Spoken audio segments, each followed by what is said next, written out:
יופי, אז אנחנו התחלנו להקליט, וערב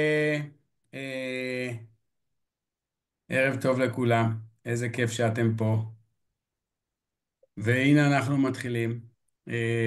תענוג גדול בשבילי להיות פה היום, לקפוץ למים, כן? מה שאנחנו נעשה היום בוובינר זה נשבור כמה מיתוסים בעולם התרופות, ונקבל כלים מעשיים לנהל את בריאותנו. מוכנים שנצא לדרך? יאללה, יוצאים. נתחיל מסיפור מהקליניקה, אוקיי? אז ככה, יעקב, מטופל שלי, שם בדוי כמובן, כבן 50, טיפוס, בואו נגיד מלא, יש עליו כמה קילוגרמים עודפים. בסך הכל הוא בריא, לא עוסק בספורט. אה, כשבוע אחרי שעשה בדיקות דם תקופתיות, מקבל טלפון מהרופא שלו. יעקב, תקפידו על זה, בבקשה שכולם יהיו במיוט. יעקב, אתה צריך להתחיל לקחת סטטינים. מה זה סטטינים? יעקב שואל. סטטינים זה תרופה נגד כולסטרול. למה אני צריך לקחת סטטינים? יש לך שומנים גבוהים בדם. וכמה זמן אני צריך לקחת את הסטטינים? הרופא אומר לו, מעכשיו זה איתך. עכשיו, יש משהו רע בסטטינים? סטטינים זה תרופה כל כך נפוצה. שליש מהאמריקאים מעל גיל 50 לוקחים סטטינים. אז איפה הבעיה? לגבי הבעיה אנחנו מיד נגיע אליה, בסדר? אבל קודם כל אני רוצה לספר לכם קצת על עצמי. אז שמי שחר, אני בן 59. אני גר בקיבוץ בית השיטה ופה גם נולדתי. אני חי עם זוגתי האהובה והשותפה שלי גאיה. לי יש 3 ילדים ולה יש 3 ילדים. וביחד יש לנו 5. אה, זהו, אני מחובר בשורשים, לנופים של העמק, לאדמה של העמק, לגלבוע. אני נושם אני נושם זריחות ושקיעות, מהם אני שואב את האנרגיות ומתחבר ליקום. למדתי הנדסת מזון בטכניון, ואחרי זה עבדתי 25 שנה בעולם ההייטק, ולמזלי הגיעה הקורונה, וכשהגיעה הקורונה הבנתי שאני צריך לעשות U-turn, לחזור אל אהבת נעוריי, אל צמחי המרפא. את מקצוע צמחי המרפא למדתי ברידמן, שם הפכתי להיות מאסטר הרבליסט. בין השאר למדתי גם ארומתרפיה ופרחי באך. אני למדתי רוקחות טבעית באקדמיה, פורמולה בוטניקה באנגליה, ואני עכשיו משלים השלמה כמטפל ברפואת על, מטה-הלף. במהלך 4 שנים האחרונות יצא לי ללוות, אני חושב, עשרות מטופלים, וגם יש לי ניסיון אישי, ריפאתי את עצמי מפסוריאזיס, מתת פעילות בלוטת התריס ומוורידים בולטים ברגליים. אז נחזור ליעקב, זוכרים אותו? יעקב והסטטינים. שאלנו מה רע בסטטינים. ובכן, הסטטינים מייצגים לנו את אחד מהפרדוקסים בעולם התרופות הכרוניות שעליהם נדבר היום. אוקיי? אז מה יש לנו פה? יש לנו, הסטטינים מייצגים את הפרדוקס הלינארי. מה זה הפרדוקס הלינארי? הפרדוקס הלינארי הוא כזה, יש לנו מופע. במקרה של יעקב מדובר על סטטינים, לא, סליחה, על כולסטרול גבוה בדם. כשיש מופע לוקחים בשבילו תרופה, אוקיי? והתרופה הזאת אמורה להוריד את המופע של העניין, אוקיי? של הכולסטרול. אז איפה הבעיה? לכאורה. ובכן, הבעיה נעוצה בשימוש בתרופה. כשאנחנו לוקחים תרופה באופן כרוני ולאורך זמן, זה עושה נזק לגוף. ולזה נגיע יותר מאוחר, אוקיי? נרחיב על זה יותר מאוחר. עכשיו נעבור לפרדוקס השני. הפרדוקס השני הוא פרדוקס מחזורי, וגם לגביו אני רוצה לספר סיפור מהקליניקה. מטופלת שלי, בת 45, שמה אסתר, אסתי. אז אסתי הגיעה אליי לקליניקה עם מופע מחזורי של דלקות בכפות הרגליים. משהו כזה מתחת לאור, דלקת שמאוד מאוד גרמה להתנפחות ולאדמומיות וכאבים נוראיים שבגינם היא אפילו במצבים לא יכלה לדרוך על הרגליים. אתי לקחה תרופה עם סטרואידים, וכמובן שהסטרואידים עזרו לסימפטומים. אבל אנחנו יודעים שסטרואידים אסור לשים אותם לאורך זמן, וכשבוע, כל פעם כשבוע אחרי שהיא הפסיקה לשים את הסטרואידים, אז הסימפטומים חזרו. פה הפרדוקס יושב לנו מול העיניים. הפרדוקס הוא שהתרופה או הטיפול שאסתי קיבלה הוא לא טיפל בעניין, אלא הוא טיפל בסימפטומים של העניין. עד פה הפרדוקסים. עכשיו נעבור למיתוסים. אני שואל אתכם, תגידו, מה עולה לכם בראש כשאתם חושבים על לקיחה כרונית של תרופה? ובכן, אני פה בשקף מציג לכם מיתוסים ששמעתי בקליניקה ממטופלים שלי. לדוגמה, התרופה פותרת את הבעיה. התרופה טובה לי לגוף. אין פתרון אחר. ובכן, חברים, מול המיתוסים האלה אני רוצה לשים מילה אחת. המילה הזאת היא האומנם. המילה הזאת היא הצעד הראשון שלכם בשבירה של המיתוסים האלה ומיתוסים אחרים. בואו ננסה להשתמש במילה הזאת ולראות לאן היא מובילה אותנו. אוקיי? האומנם התרופה פותרת את הבעיה? ואני רוצה לשאול, אם התרופה פותרת את הבעיה, אז למה אנחנו צריכים לקחת אותה כל החיים? האם היא באמת פותרת את הבעיה או ממסכת את הסימפטומים? האם התרופה טובה לגוף שלי? אם היא טובה לגוף שלי, אז למה לתרופות יש כל כך הרבה תופעות לוואי? האם זה באמת טוב לגוף שלי, או אולי תרופות משבשות תפקודים חיוניים של הגוף? האומנם אין פתרון אחר ומכאן ואילך זה איתי? או אולי יש פתרון חליפי, אשר בגינו אפשר גם להיגמל מהתרופה? תגידו, אתם זוכרים את יעקב? בואו נחזור רגע אל יעקב. ואני אספר לכם מה עולה לו בראש כשהוא חושב על תרופות. יעקב אומר, בלי התרופות אני גמור. מה זאת אומרת אני גמור? בעצם יעקב קושר בין התרופה לבין הבריאות שלו. זאת אומרת שאם אין תרופה, אז הוא לא בריא. יעקב מאוד מאוד חושש מזה שהגוף שלו לא יגיב לתרופה. זה נקרא לפתח סבילות לתרופה. זאת אומרת שאחרי זמן הגוף לא מגיב לתרופה, ואז צריך או להעלות מינון או להשתמש בתרופה חזקה יותר. יעקב כל כך מפחד שהתרופות שהוא לוקח יגרמו לחבלה באיברים ומערכות בגוף שלו, שהכבד שלו יפסיק לעבוד, שמערכת החיסון שלו לא תעבוד. ואני שואל אתכם, מה המחשבות האלה מציגות לנו? מה אפשר ללמוד מהם? אז ככה, המחשבות האלה למעשה מציגות לנו פחדים. שימוש בתרופות זה עולם מלא בפחדים. פחדים משימוש בתרופה ופחדים מלהיגמל מהתרופה. ממש מעגל של פחדים שאי אפשר לצאת ממנו. ואני אומר לכם, לפחדים האלה אין אחיזה במציאות. אפשר לחיות עם תרופות ואפשר גם להיגמל מהם. בואו נתקדם.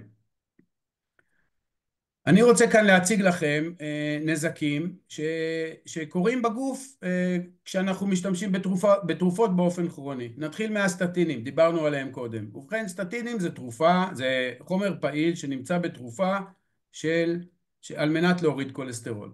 אז מה הבעיה בסטטינים? עכשיו אני אסביר לכם מה הבעיה בסטטינים. סטטינים לאורך זמן גורמים לכאבי, עזוב בעיות בכבד, כאבי שרירים, חלק מהתופעות לבד. זה גם כתוב פה, ואני מיד מסביר למה. יואב, עכשיו הנה תקבל הסבר. אז ההסבר הוא כזה, אני מבית השיטה ולנו יש מפעל לזיתים, אוקיי? עכשיו תחשבו שכולסטרול זה זיתים במלח. והסטטינים, מה הם עושים? הם מונעים כניסה של חומר גלם למפעל, מונעים כניסה של זיתים למפעל. אז ברור שאם זיתים לא נכנסים למפעל, גם לא יהיו זיתים במלח. אבל יחד איתם לא יהיו זיתים בחומץ, ולא יהיו זיתים בלי גרעינים, ולא יהיו זיתים בכלל. ובדיוק מה שאתה אומר, כשאנחנו משתמשים בסטטינים, הגוף לא מייצר חומרים, אני לא אקלל אתכם, שנקראים יוביקווינון ודוליכול, בסדר? אתם לא צריכים לזכור את זה, אבל הגוף לא מייצר חומרים שבגינם אנחנו פתאום נחוש בחולשה, נהיה מאוד עייפים, כאבי שרירים ואפילו נזקים לשרירים ולא נדע ממה זה קורה לנו. נעבור לתרופה השנייה, לצרבת. צרבת, אנחנו לוקחים תרופות שכיחות, זה אומפרדקס ונקסיום, והתרופות האלה מורידות את החומציות בקיבה. ולפני שאנחנו לוקחים את התרופות האלה, אני מזמין כל אחד מאיתנו לשאול את עצמו למה הטבע ברא אותנו עם חומציות בקיבה. ובכן, החומציות הזאת היא קודם כל כדי לעזור לנו לפרק חלבונים. ולא רק את החלבונים שאנחנו מכניסים לגוף, ביצים או סטייקים או חלבון אחר, אלא גם את המזהמים שנכנסים לנו לגוף דרך האוכל. הקיבה שלנו היא השער למערכת העיכול והיא חלק ממערכת ההגנה של הגוף. כשאנחנו לוקחים תרופות להורדת החומציות, אנחנו פוגעים בהגנה של הגוף שלנו. יותר מזה, החומציות בקיבה היא סופר קריטית לספיגה של מינרלים ושל ויטמינים. באים אליי לקליניקה מטופלים שלא לקחו, שלוקחים את התרופה הזאת 10 שנים או 15 שנה, ומתפלאים למה יש להם אנמיה או אוסטאופורוזיס. כשיש לנו חומציות נמוכה בקיבה, אנחנו לא נקלוט, הגוף שלנו לא יקלוט, לא יספוג, לא ברזל ולא סידן. תראו, כשאנחנו לוקחים תרופה, יש לה השפעה הרבה יותר רחבה מההתוויה הראשונה שלשמה ייצרו אותה. אנחנו חייבים להבין מה יש בתרופה שאנחנו לוקחים. עכשיו נעבור לתרופה אחרת, אדוויל. מי פה לא לקח אדוויל בחודש או החודשיים האחרונים? אפילו אני לקחתי במיוחד אדוויל. ליניב, במיוחד ליניב. כן, אז עכשיו ככה, יניב, תקשיב טוב, כי זה בשבילך. אדוויל, אנחנו לוקחים לשכך כאב, להוריד חום, אוקיי? עכשיו אני אספר לכם סיפור אחר, גם כן נחמד, על נושא של אדוויל, כדי שתבינו איך אדוויל עובד. תחשבו שאדוויל זה כמו מחלקת של שוטרי תנועה, שהתפקיד שלהם להוריד מהכביש את השליחים של וולט. עכשיו, תראו, השליחים של וולט צריכים להגיע לכל מיני מקומות בגוף. נכון, הם צריכים גם להגיע למקום של הדלקת, אוקיי? וכשהם לא יגיעו לדלקת, כי אותם שוטרי תנועה יורידו אותם מהכביש, אז הדלקת תירגע, יעבור לנו כאב הראש וירד לנו החום. אבל השליחים האלה צריכים להגיע גם למקומות אחרים בגוף. לדוגמה, לרירית של הקיבה, לדופן הפנימי של הקיבה. כשהשליחים האלה מגיעים לדופן הפנימית של הקיבה, הם מעודדים יצירה של ריר. הריר הזה אמור לשמור על הקיבה שלנו מהחומציות שלה עצמה. חברים, כשהשליחים האלה לא מגיעים לדופן הקיבה, אז נוצרים לנו פצעים וקיבים בקיבה. לקחת אדוויל בצורה כרונית זה מתכון בטוח לאולקוס. ואם יש לך אולקוס, אל תעיז לקחת אדוויל. אוקיי? אז אני שואל אתכם, האם זה חייב להיות כך? האם קיים פתרון אחר? ואני רוצה גם כאן להתחיל מסיפור, הפעם עם הסיפור האישי שלי.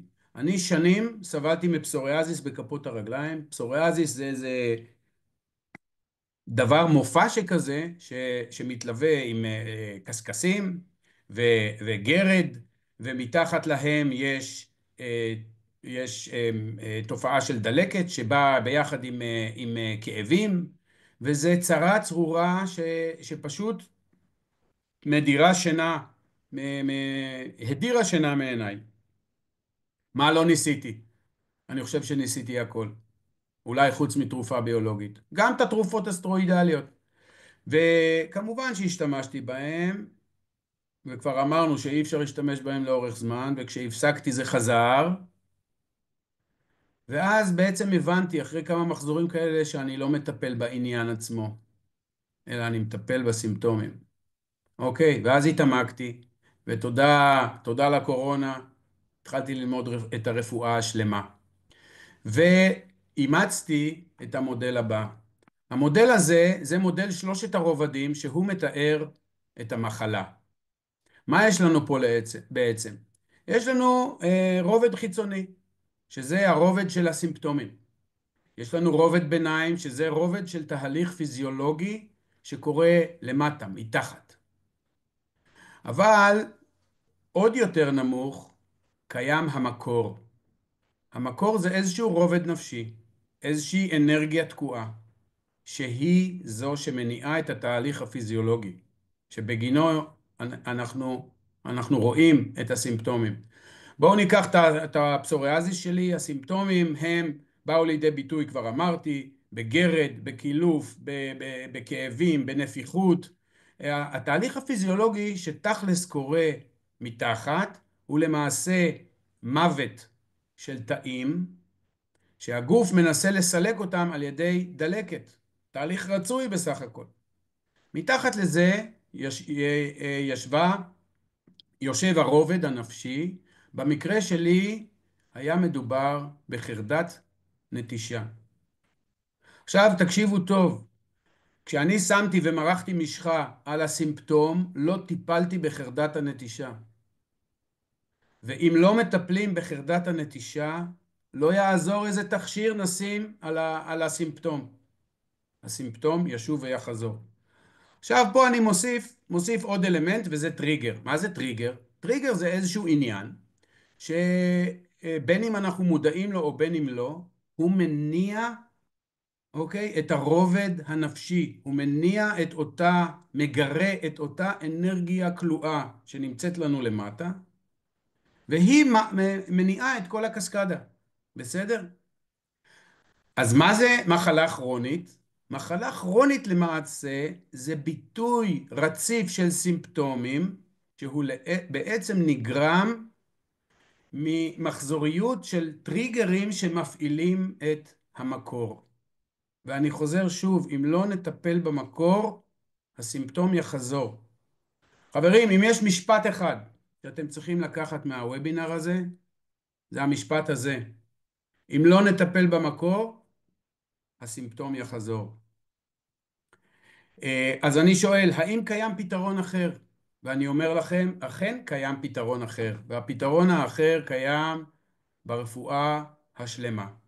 הרפואה השלמה בעצם מציעה לנו סט של טיפולים שלמעשה פונים אל שלושת הרובדים של המחלה. לרובד הסימפטומים, לרובד הפיזיולוגי, התהליך הפיזיולוגי, ולרובד הנפשי. במקרה שלי בפסוריאזיס לדוגמה, הטיפול הסימפטומטי התמקד בתכשירים חיצוניים כדי להוריד את הכאב, כדי להזין את האור בשומן. התהליך הפיזיולוגי, הטיפול הפיזיולוגי, סליחה, התמקד גם בתכשירים חיצוניים וגם בתכשירים פנימיים דרך הפה, שכוונו לטפל בתהליך הדלקתי ולבסס את התגובה האלימה של מערכת החיסון. והטיפול במקור התמקד בטכניקות של דמיון מודרך, אותם למדתי בהכשרה של הרפואת על, שבאמצעות הדמיון המודרך הזה נכנסים פנימה אל תוך הנשמה, מגיעים אל אותה אנרגיה כלואה, אל אותו ילד שחווה את חרדת הנטישה. שם מטפלים בעניין, משחררים את האנרגיה, והפלא ופלא, כמו קסם, ברגע שהאנרגיה הכלואה, אותה חרדת נטישה, טיפלנו בה, הפסוריאזיס נעלם כלא היה, ומאז הוא לא חוזר, לא משנה איזה טריגר כזה או טריגר אחר, הוא פשוט לא קיים שם יותר. אז תראו, ברפואה השלמה יש סט שלם של כלים, קשת רחבה של כלים שבאמצעותה אפשר לטפל בשלושת הרובדים האלה. בשקף הזה אני מציג לכם את הכלים בהם אני משתמש. עכשיו, לפני שאני אציג את הכלים, חשוב לי להגיד את הדבר הבא. מי שאנחנו, זה מה שאנחנו מכניסים לגוף. בחומר וברוח. זה מה שאנחנו אוכלים, זה מה שאנחנו חושבים, וזה איך שאנחנו מרגישים. אוקיי? אז אני אתחיל באוכל. העיכול שלנו מפרק את המזון ובונה ממנו את הגוף שלנו. אני אומר שוב, מה שאנחנו אוכלים זה מי שאנחנו. תאכלו אוכל בריא. עכשיו תראו, התזונה שלנו בעולם המערבי היא לא מספקת לנו את כל מה שאנחנו צריכים. רובנו צריכים תוספים. הבדיקות דם שלנו לדוגמה נותנים לנו מידע על התוספים שאנחנו צריכים. הגיל שלנו, המין שלנו והתרופות שאנחנו לוקחים. אוקיי, דיברנו על זה. תרופות מרוקנות את הגוף ממינרלים ומוויטמינים. הכלי השני שהוא בעצם היא האהבה שלי זה צמחי המרפא. וצמחי מרפא מה שיפה בהם הם בואו תחשבו על זה הם כמו הגלגלי עזר או המנוע טורבו של התזונה. צמחי המרפא פונים לשלושת הרבדים של המחלה, הם פונים אל הסימפטומים, אל התהליך הפיזיולוגי ואל הרמה האנרגטית. שילוב נכון של צמחי מרפא. הרבליסט מקצועי שירכיב לכם פורמולה מצמחי מרפא כאלה שפונים לשלושת הרבדים של המחלה, ייצור כלי חזק וחיוני לטפל בעניין. המזון הרוחני והמחשבתי שלנו, תראו, מחשבה חיובית בונה מציאות חיובית. על ידי תרגילים של דמיון מודרך ושל מדיטציה ושל נשימות וכלים נוספים, אנחנו דואגים להכניס לגוף שלנו את המזון החיובי, מחשבה חיובית. והכלי האחרון שהוא גם כן אהוב עליי במיוחד, תכשירי רוקחות בהתאמה אישית. הקליניקה שלי מתמחה בטיפול במחלות של עור, ואני בעצם רוקח בבית את התכשירים עבורכם. תכשירים טבעיים, 100% טבעיים, ומתאים אותם לסוג העור שלכם, ויוצק פנימה את תמציות הצמחים, ושמנים אתרים, ותמציות פרחי באך, במיוחד בשבילכם, בהתאמה אישית מלאה. עכשיו הגענו לשקף, שאולי מבחינתכם הוא השקף הכי פרקטי, הטיפים. ולפני שאני אכנס לטיפים, אני רוצה להגיד לכם את הדבר הבא. תראו, הגוף שלנו יודע ויכול לרפא את עצמו. כל מה שאנחנו צריכים זה לתת לו את האפשרות לעשות את זה, אוקיי? והדרך לתת לו לעשות את זה מתחיל באורח חיים בריא. זה הבסיס, אוקיי? השיטה שלי לזכור אורח חיים בריא זה שיטת ה-1, 2, 3. 1, נון 1, נשימה. 2, שני ממים, מתח ומחשבה או מודעות. 3 תפים, תנועה, תזונה ותנומה. עכשיו תראו, על כל אחת מהמילים האלה נכתבו ספרים שלמים. אני יכול לתת לכם, אם תרצו, הרצאה שלמה בנושא של אורח חיים בריא. מכיוון שזה לא נושא ההרצאה, אני אתן לכם טיפ אחד על כל אחד מהנושאים האלה.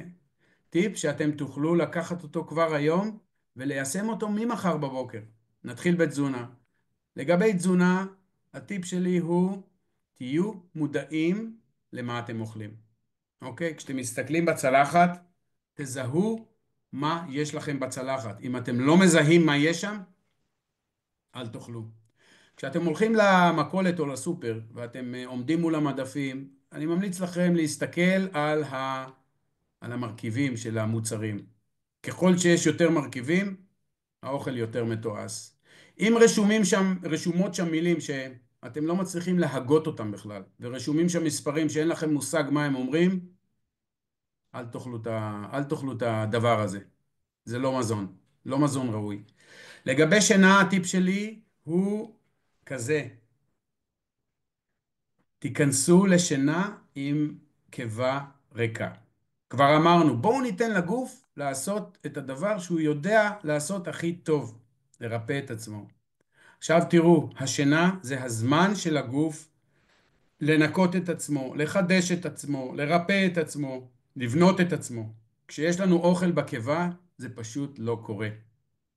לגבי תנועה, ההמלצה שלי, 3 פעמים בשבוע, לפחות 20 דקות, לעסוק בפעילות גופנית. פעילות גופנית כזאת שמעלה את הדופק ומעלה את הנשימה, תגיעו למצב של נשימה מאומצת. נעבור לממים. לגבי המ"מים, אז הטיפ הראשון לגבי מחשבה הוא, כמו שאמרתי קודם, תראו, מחשבה חיובית יוצרת מציאות חיובית. והטיפ שלי בעניין הזה הוא כזה, לפני השינה, לפני שאתם נכנסים למיטה, קחו רגע, תשבו בנחת עם עצמכם ותגידו תודה על משהו שקרה לכם היום או על משהו שיש לכם.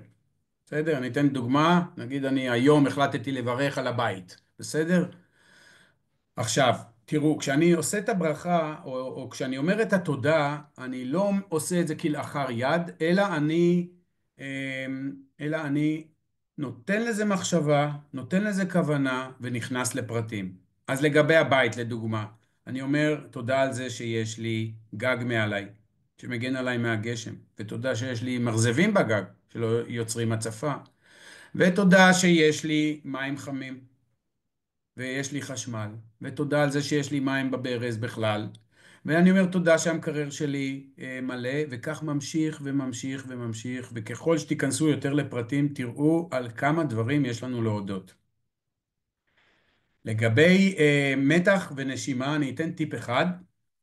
אני רוצה ללמד אתכם איזושהי שיטת נשימה שהוכחה מחקרית שהיא עוזרת במצבי מתח וסטרס. אוקיי? זה נקרא נשימה פיזיולוגית. עכשיו בואו נניח שאתם עומדים עם האוטו,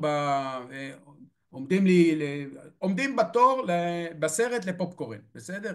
ופתאום מישהו בא ונכנס, נתקע לכם בתור, ואתם בא לכם לפוצץ לו את הפרצוף, בסדר? מה שעושים זה נשימה פיזיולוגית. אני מסביר, ואחרי זה אני מדגים. אז ככה, לוקחים נשימה גדולה מהאף. אני עוצר לרגע, ואז ממלא את הריאות עד הסוף, ומוציא מהפה בנשיפה ארוכה. תסתכלו איך זה עובד.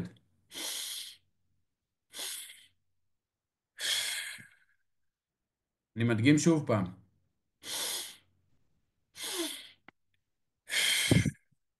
עכשיו תנסו איתי.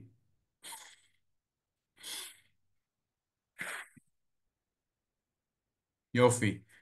תנסו את זה ותראו שזה עובד. אוקיי? הטיפ השני שאני רוצה לתת לכם זה אחריות. תראו, אתם יכולים לרפא את עצמכם. כדי לרפא את עצמכם, אתם צריכים לקחת אחריות. ובעניין של תרופות, האחריות שלכם מתחילה בלהבין איזה תרופות אתם לוקחים, מה אתם מכניסים לפה שלכם. מה יש שם בתוך התרופה? מה ההתוויה הראשונה שלה? אוקיי? מה היא עוד עושה בגוף? על איזה מערכות היא משפיעה בגוף? איזה תופעות לוואי יש לה ומה תופעות ארוכות הטווח של התרופה? האם אני אצטרך בעתיד להגדיל את המינון? לשנות את התרופה? תתחילו מלקרוא את העלון לצרכן. אם אתם לא מבינים משהו, תרשמו שאלות. תכינו את עצמכם לקראת ביקור אצל הרופא. תשאלו לגבי התרופה, תשאלו לגבי הטיפול שלכם, ותשאלו מה אפשר בנוסף. היום קופות החולים נותנות טיפולים משלימים, אוקיי? ותתייעצו עם הרופא שלכם. אוקיי? זה האחריות שלכם לקבל את הטיפול המיטיב ולקבל את כל התשובות. תלמדו ותדעו כדי שתוכלו לקבל החלטות מושכלות. עכשיו תראו, יש לנו פה עורך דין בקהל, וכשאנחנו לפני חתימה על חוזה חשוב, אנחנו מתייעצים עם עורך דין. והטיפ הבא שלי, גם בנושא של רפואה שלמה, החלטתם להיכנס לעולם הרפואה השלמה, עשו לכם רב.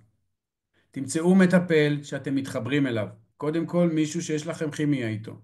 מישהו שאתם סומכים עליו.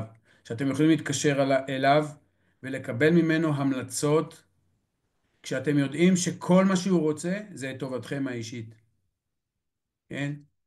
אתם יכולים לקבל המלצות לגבי הטיפול השלם, ואתם יכולים לקבל המלצות לגבי ההנחיות שקיבלתם מהרופא שלכם. אני בטוח שמטפל מיומן ידע לצייד אתכם בשאלות הנכונות שכדאי לשאול את הרופא. אוקיי? התייעצות עם בעל מקצוע תחסוך לכם זמן, תסכול והרבה הרבה כסף. וטיפ אחרון, אם בכל זאת אנחנו במצב שאנחנו החלטנו שאנחנו צריכים, או במצב שאנחנו צריכים לקחת תרופה, תזכרו, תרופות מרוקנות את הגוף שלנו ממינרלים ומוויטמינים, וכשלוקחים תרופה לאורך, בצורה כרונית, אנחנו צריכים להשלים את החוסרים. אז לסיכום, בוובינר הזה שברנו כמה מיתוסים לגבי תרופות, והצטיידנו בכלים להתמודד עם המצב ולטייב את הבריאות שלנו. למדנו את השימוש במילה אומנם. שימוש במילה אומנם תאפשר לכם להטיל ספק ולקחת אחריות. למדנו שתרופות מטפלות בסימפטומים ולא במקור של הבעיה. נכון, יש להם תועלת מקומית לעניין של הסימפטומים, אבל שימוש כרוני בתרופות גורם לנזקים בגוף. עברנו על מודל שלושת הרבדים של הרפואה השלמה, והבנו שהטיפול השלם מטפל בשלושת הרובדים, בסימפטומים, בתהליך, וכמובן במקור. שהרי אם לא נטפל במקור, הסימפטום יחזור. זהו, עד כאן, שאלות מהצ'אט. בואו נראה אם יש שאלות, או בכלל תפתחו מיקרופונים, ואם יש שאלות, אז... גיא, יש שאלות? מה את אומרת? הורדת את המצגת, את ה-share screen, או רק אצלי זה... לא, יש עכשיו שאלות מהצ'אט, לא? אני לא רואה. לא, יש. תעברי לדף שרואים רק את שחר. כן, כן, יש לי רק אותו משום מה, אני לא... אז יש לנו שאלות בצ'אט, גאיה? יש לנו כמה שאלות בצ'אט. אתה יכול לראות שאור פה החמיאה לך שיש כל כך הרבה כישרון באדם אחד. אוהד שאל לגבי אדוויל, תודה. מה זה? שאדוויל לוקחים רק נקודתי, לא על בסיס יומיומי, אז איך הוא יכול נכון לתרום מאוד. בנזקים נכון. האלה? נכון. זו הערה נכונה. כשנקפיד לקחת אדוויל באופן נקודתי ולא באופן כרוני, אז מה שסיפרתי לגבי אדוויל הוא פחות רלוונטי. נכון. יש אנשים, אבל שאדוויל זה הכדור, הדיפולט שלהם בנושא של כאבי ראש. ובמצב כזה זה ממש ממש ממש לא בריא, לפי מה שהסברתי. כן, גאיה. טוב, אתה יכול לראות פה בצ'אט, מאיה מבקשת וובינר על אורח חיים בריא. אני אין מצטרפת. בעיה, קיבלה. תגידי לה שהיא קיבלה. וגלעדי שואל לגבי כמה זמן כדאי לישון. כמה זמן מומלץ לישון, אפרופו תזונה. אוקיי, אז אם גלעדי שואל, אז אני אתן כמה טיפים על שינה, מעבר לנושא של להיכנס למיטה עם קיבה כמה ריקה. שפחות, לא, שחר? כמה שפחות לישון.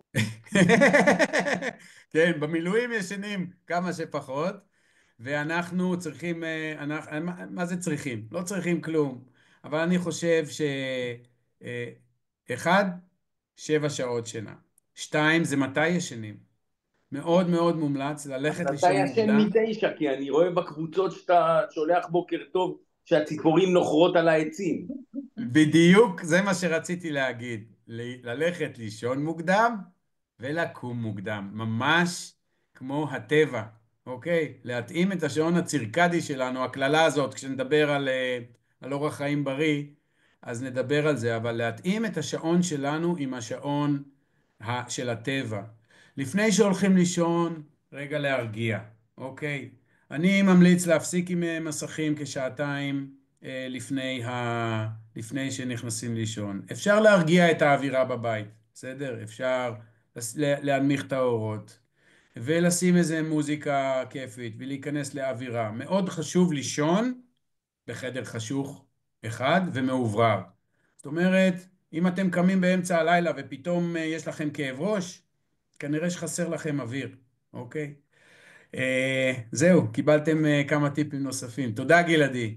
שחר, כן. כן, יוס. אני שאלתי בצ'אט, קודם כל מה זה שאלת? איך מגיעים אליך לייעוץ ומה הייעוץ כולל? אז אתה ממש מתפרץ לדלת פתוחה, ואני רוצה להגיד ככה. תראו, כשתכננתי את הוובינר הזה, מה שעמד לנגד עיניי זה אמונה שלמה ביכולת של כל אחד ואחת מאיתנו לקחת אחריות ולנהל את הבריאות שלנו בצורה מיטיבה יותר. מהניסיון שלי יש כלים נפלאים ברפואה השלמה שאפשר להשתמש בהם ולהגיע לתוצאות.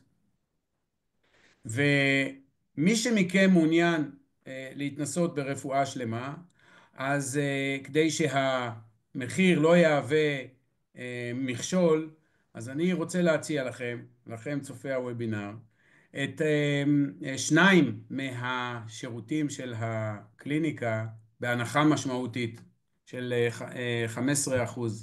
יופי, אז המון המון המון תודה לכולכם שבאתם, ושיהיה לכולנו סוף שבוע מקסים ורגוע, ומקווה לראות אתכם בוובינרים הבאים. שיהיה ערב טוב.